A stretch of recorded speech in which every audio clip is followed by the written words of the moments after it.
Hello students, आज इस video में मैं आपको हिमाचल प्रदेश का मॉडल क्वेश्चन पेपर 2024 का ऑब्जेक्टिव पार्ट बताने वाली हूँ।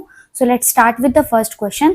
फर्स्ट क्वेश्चन जो है वो है आपका the empty space with in HCP arrangement is.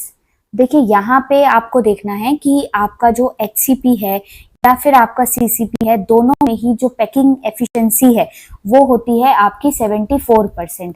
इसका मतलब जो एम्प्टी स्पेस होगा वो होगा आपका टोटल स्पेस, जिसको हम 100 कंसीडर करते हैं, माइनस 74, तो वो होगा आपका 26%। D is your correct answer. Next question है आपका विच of the following modes of expressing concentration is independent of the temperature. देखिए होता क्या है, जब हम टेम्परेचर को इंक्रीज करते हैं तो हमारा वॉल्यूम भी इंक्रीज होता है। तो हमें ऐसी कॉन्सेंट्रेशन टर्म यहाँ पे लेनी है जहां पे वॉल्यूम हमारा ना आए। तो अगर आप नॉर्मेलिटी लेते हैं या फिर आप लेते हैं मोलैरिटी या फिर फॉर्मेलिटी, इन सभी में आपको वॉल्यूम टर्म देखने को मिलता है। लेकिन जो आपका मोलैलिटी है, मोलैलिटी में कहीं भी आपका वॉल्यूम नहीं आता। यहाँ पे हम मास को कंसीडर करते हैं, तो यहाँ पे जो आंसर है वो होगा आपका C, molality. Next question, question number 3, the unit of specific conductance are. तो देखिए स्पेसिफिक कंडक्टेंस जो है उसका आपके पास फॉर्मूला होता है 1/r इंटू L/A, राइट। तो 1/r, r मतलब रेजिस्टेंस, मतलब कि ओम। इसके बाद L जो है वो लेंथ है आपकी सेंटीमीटर, और एरिया जो है वो होगा सेंटीमीटर स्क्वायर। तो जब आप इसको सोल्व करेंगे तो ये हो जाएगा आपका पर ओम पर सेंटीमीटर। तो ए ऑप्शन जो है वो यहाँ पे आपका करेक्ट आंसर है। नेक्स्ट क्वेश्चन है question number 4, which of the following has maximum flocculation value. देखिए जो फ्लोकुलेशन वैल्यू होती है वो आपका कोगुलेशन वैल्यू के इनवर्सली प्रोपोर्शनल होती है, और कोगुलेशन वैल्यू जो है वो डिपेंड करती है चार्ज। तो जितना ज्यादा चार्ज होगा उतना ज्यादा कोगुलेशन होता है, राइट। इसका मतलब चार्ज अगर कम है तो कोगुलेशन भी कम होगा, लेकिन कोगुलेशन अगर कम है तो फ्लोकुलेशन ज्यादा होगा, क्योंकि इनवर्सली प्रोपोर्शनल है। तो अगर हम यहाँ पे चार्जेस की वैल्यू देखें इन सभी मेटल्स पे, तो मिनिमम चार्ज जो है वो है सोडियम पे, मतलब कि यहाँ पे चार्ज मिनिमम है तो मिनिमम कोगुलेशन होगा, but flocculation that will be maximum. So option A जो है वो आपका करेक्ट आंसर है।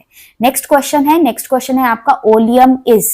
तो ओलियम जो होता है, ओलियम होता है आपका सल्फर ट्राइऑक्साइड प्लस होता है आपका सल्फ्यूरिक एसिड, राइट। तो जब आप इन दोनों को आप ऐड करते हैं तो आपको ओलियम मिलता है, जो होता है H2S2O7। तो ये है आपका C option. Next question number 6, oxidation state of nickel in complex. तो ये आपको एक कॉम्प्लेक्स दिया है जहां पे इस तरीके से आपकी ब्रैकेट होनी चाहिए।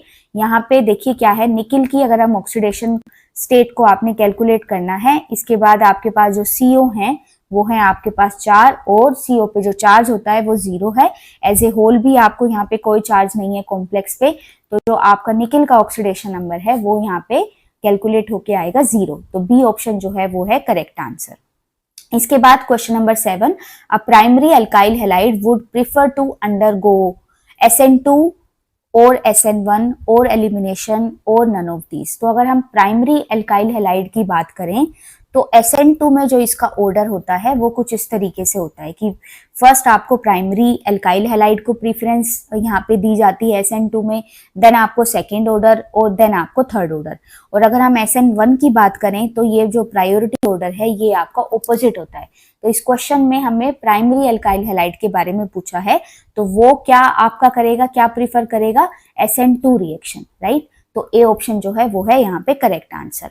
नेक्स्ट क्वेश्चन है dehydration of tertiary alcohol with copper at 573 kelvin. तो अगर आप एक टर्शरी अल्कोहल लेते हैं, टर्शरी अल्कोहल होगा आपका कुछ इस तरीके से, राइट। तो अगर आप इसको ये कंडीशन देते हैं कॉपर और जो आपका टेम्परेचर है ये, तो यहाँ पे डिहाइड्रेशन बोलता है। डिहाइड्रेशन मतलब आपका वाटर जो है हमें उसका रिमूवल करना है। तो यहाँ पे आपको क्या मिलता है, आपको मिल जाएगा एल्कीन, राइट। तो कुछ इस तरीके से आपको यहाँ पे एल्कीन मिल जाता है। सी ऑप्शन जो है वो यहाँ पे आपका correct answer. Question number 9, IUPAC name of this. तो देखिए 2 कार्बन है तो ठीक है, सभी में ही आपको इथ दे रखा है। तो यहाँ पे आपके पास CHO, मतलब कि ये आपका एल्डिहाइड ग्रुप है, और कितने आपके पास CHO ग्रुप हैं, 2। तो इसका मतलब डाई AL आपका जो है आपका पीछे इसके नेम के पीछे आना चाहिए, राइट। तो जो ए ऑप्शन है वो यहाँ पे करेक्ट ऑप्शन है, ethane diol. Next question, question number 10, which of the following is used to preserve, यहाँ पे होना चाहिए preserve, this is your printing mistake, preserve biological specimen. तो लैब में, बायोलॉजी लैब में आपने देखे होंगे बहुत से स्पेसिमन, एक आपको ग्लास के जार में आपको दिखने को मिलते होंगे, राइट। तो उसमें जो लिक्विड है वो आपका फॉर्मेल्डिहाइड होता है, फॉर्मेल्डिहाइड में हम उन्हें प्रिजर्व करके रखते हैं।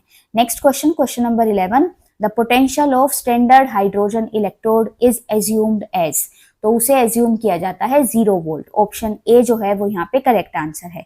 नेक्स्ट क्वेश्चन है, एन एंटीपायरेटिक इज, तो एंटीपायरेटिक आपकी वो ड्रग्स होती हैं जो आपके फीवर को कम करती हैं। तो आप सभी को पता है कि जो हम डेली यूज में भी आपकी जो एक ड्रग है पैरासीटामोल, इसकी टेबलेट हम यूज करते हैं अगर घर में किसी को भी फीवर आ जाता है। तो जो बी ऑप्शन है वो यहाँ पे आपका करेक्ट आंसर है, पैरासीटामोल। सो आई होप इन सभी क्वेश्चंस ने आपको हेल्प की होगी। If you like the content, kindly like, share and subscribe. Thanks for watching.